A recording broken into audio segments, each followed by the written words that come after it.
Oi, eu sou Henrique Massaro e hoje eu vou falar sobre um daqueles filmes perfeitos, impecável, zero defeitos. Estou falando aqui de Goodfellas ou Os Bons Companheiros.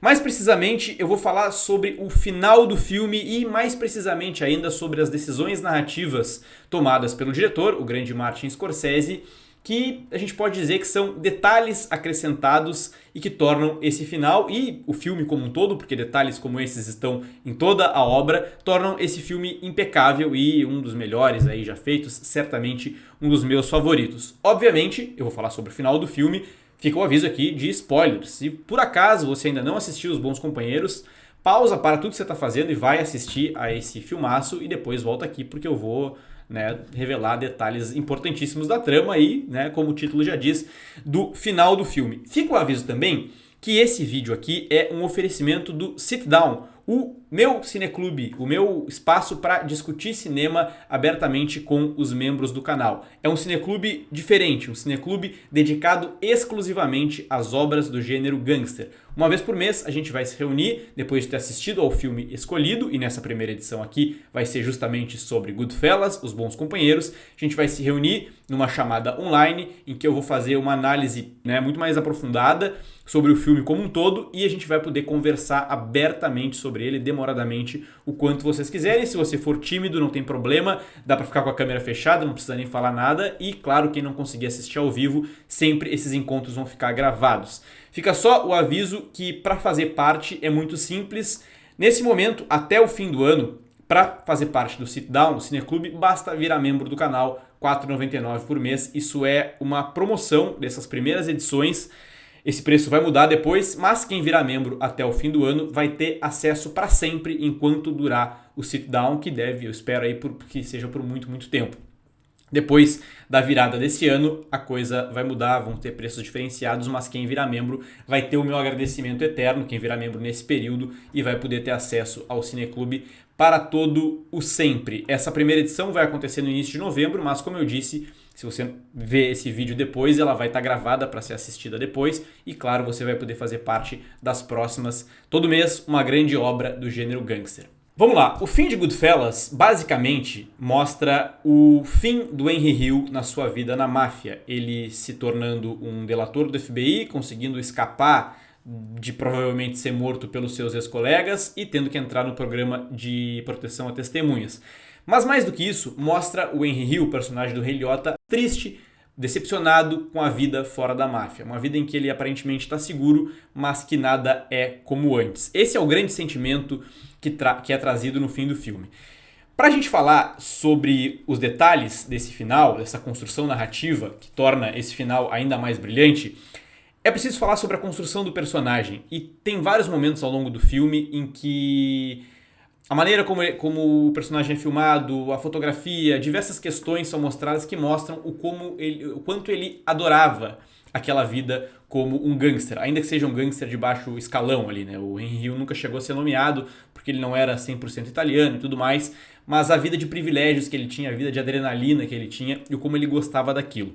Tem vários detalhes que mostram esse sentimento do personagem com relação à vida na máfia, a vida no crime organizado, mas tem um deles que vai linkar muito bem com esse final, que tá logo no início do filme. Logo depois daquela frase icônica: As far back as I can remember, I always wanted to be a gangster.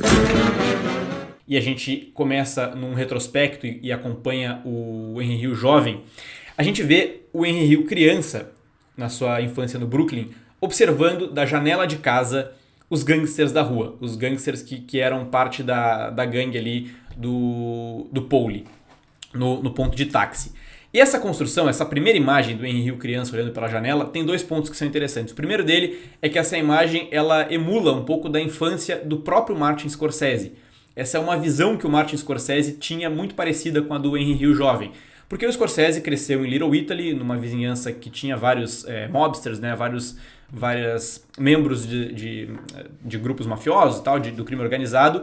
E ele era um menino que pouco saía de casa porque ele tinha algumas questões de saúde e ele ficava justamente observando de cima da janela da sua casa a vida daquelas pessoas e ficava de fato fascinado com aquilo tudo. Mas mais do que isso, para a gente linkar com esse final, essa cena tem um detalhe muito importante. Observem como o Henry Hill, jovem, é retratado atrás da janela. As sombras da janela formam como se fossem grades de prisão na frente do rosto dele, mostrando que fora daquela vida ele se sentia preso. É como se ele... Quando ele entra de fato para aquela vida é que ele tem uma vida de liberdade.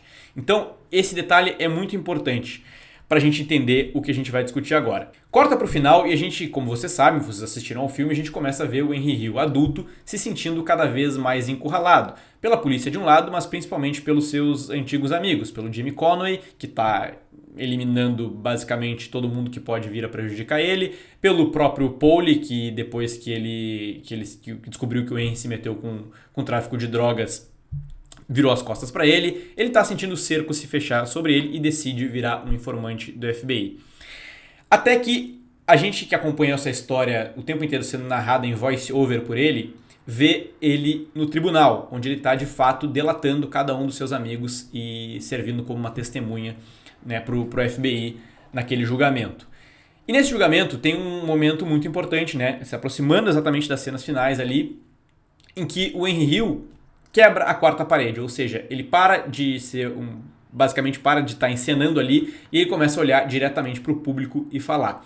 Ele vinha dizendo como a vida na máfia era fascinante e ele está prestes a nos dizer como a vida de agora, como informante do FBI, é bem diferente. E eu acho que essa quebra de quarta parede serve como uma espécie de ilusão se acabando bem na nossa frente ali. Né? Tanto a nossa quanto o espectador, que a gente está quebrando aquela ilusão que é formada enquanto a gente assiste a um filme, o personagem está se virando e falando diretamente com a gente, quanto a ilusão dele, né? A vida que ele tanto gostava está acabando naquele momento. E aí, logo depois a gente vê o Henry Hill essa é literalmente a cena final do filme, ele vivendo num bairro como um informante do FBI, né? Onde o FBI colocou ele e a sua família para se esconder, para não serem... tanto para viver em liberdade, quanto para não correr perigo ali de ser eliminado pelos antigos colegas. A imagem mostra ele pegando um jornal na entrada da porta, com a câmera indo de baixo para cima, muito parecida com a forma como o Henry Hill foi retratado adulto pela primeira vez no filme, só que daquela primeira vez com um glamour, ele muito bem vestido e tal, e agora ele tá de pé descalço e de roupão, que já mostra uma mudança drástica na vida dele, né? E ele falando o seguinte, ele olhando para a câmera e aí em voice-over ele dizendo novamente que nada é como antes e ele tem que viver o resto da sua vida como um panaca.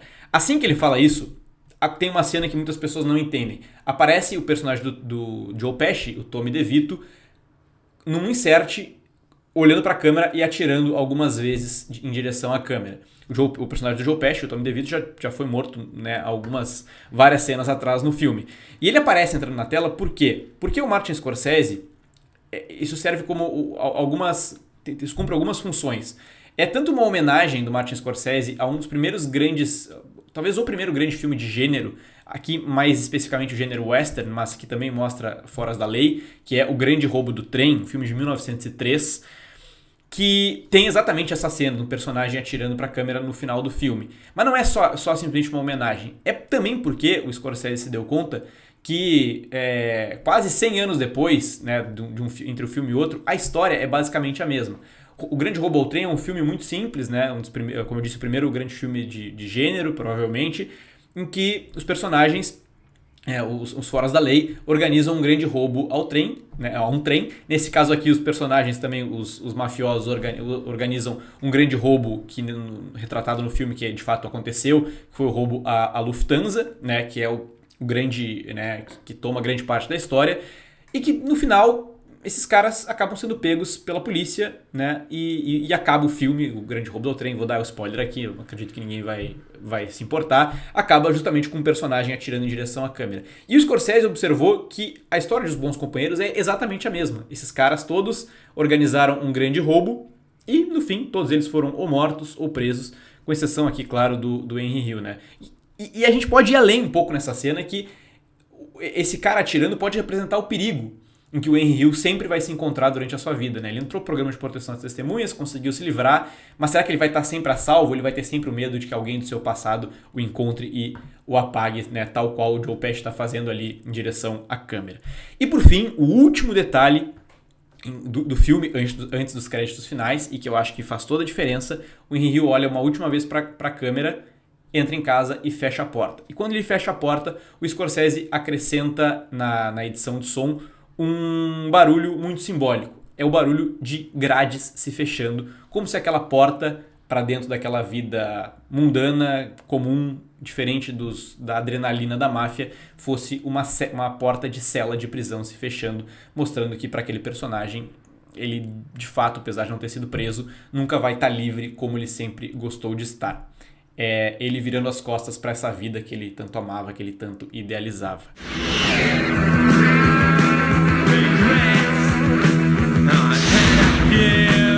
Se você gostou dos comentários desse vídeo aqui, imagina uma análise completa de todas as grandes cenas que compõem Os Bons Companheiros. É isso que vai acontecer no início de novembro, na primeira edição do nosso Cineclube, o Sit Down. Eu convido mais uma vez quem gostou dessa análise a clicar no link que eu vou deixar aqui na descrição ou também no primeiro comentário fixado, que vai direto para a área de membros do canal. Se você virar membro até o fim desse ano, por apenas R$ 4,99, você vai ter acesso para sempre ao Cineclube, uma vez por mês, uma grande obra do gênero gangster. Se por acaso você passou da data já em que a edição de Os Bons Companheiros aconteceu, não se preocupe, ela vai ficar gravada no nosso arquivo, você vai poder assistir depois.